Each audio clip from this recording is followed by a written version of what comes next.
My name is Jose Ramon Tizon Villarin, and I have been missioned to go back to teaching at the Ateneo and doing research on climate change at the Manila Observatory.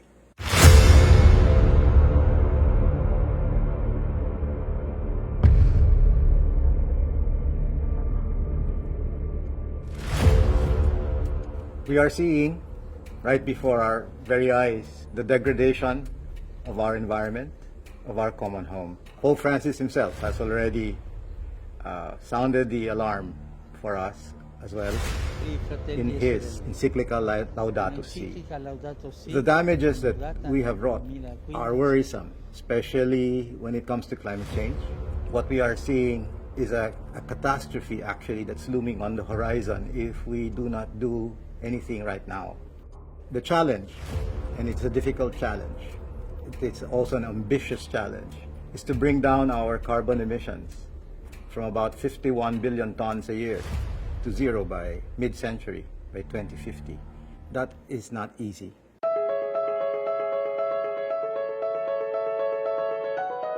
The province has 5 thrusts. The 5th thrust is personal and collective ecological conversion.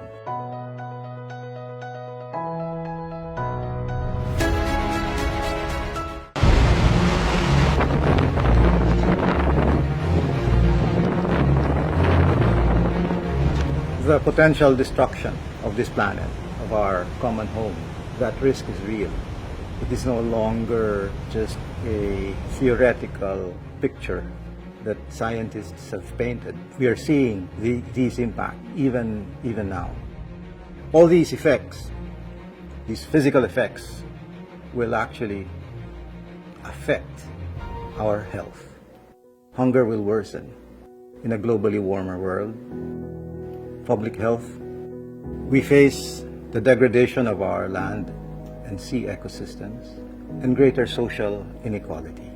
Globally, studies estimate that probably 1/3 of the countries, the poorest, will suffer about 20% loss in their GDP, their earning power. So these are truly worrisome concerns. What do we need to do? We need to lobby. We need to engage the international community because we cannot do this alone. We have to engage. We have to lead. Not just communities, but even countries. In terms of collective action, aside from the lobbying, we need to sustain these networks between or among the private sector, the public sector, and civil society. We need to influence markets, technology, governance. These are the things we need to do on a collective level.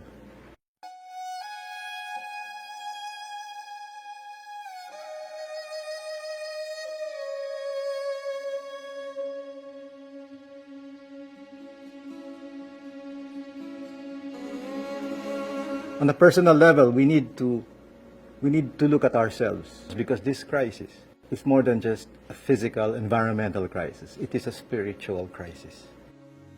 So we need to unplug and stay healthy if we are to be resilient. We need to look at our impact on the environment. We need to reconnect with God. We need to ask with God, what are we here for? Why are we here? What's the point of being in this universe? The first story we hear in the Bible is the story of our origin and the reason why we are here.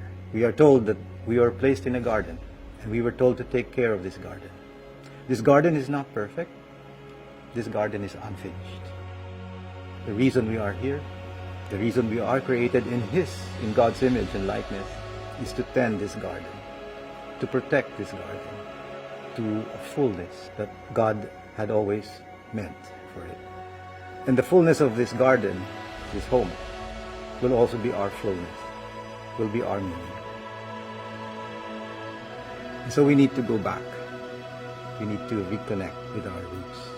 There are many other things we need to do. We need to simplify. Simplify. Simplify. Perhaps we need to go and try fasting again and feed the hungry.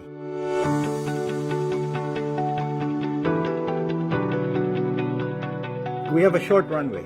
If we need to change things by mid-century, 2050, we need to start things now. The longer we delay, the more expensive it will be. From now till 2030 is a 10-year runway, actually 9 years. Is there hope? Do we need to turn to young people for hope? We have no choice. We have to hope. Is it possible? Are there hints, glimpses of this hope? If this pandemic has taught us anything, it is that if we come together, even the science, we can create miracles. Vaccines, normally, are invented, and the runway that is needed to invent these vaccines are what, 5 years, 10 years? We did it in record time if we came together, if we come together. If we want to decarbonize our economy, they say, it's very difficult. That's what we said too about vaccines. And so, there is time. There is still enough time. We can leave something better for our children.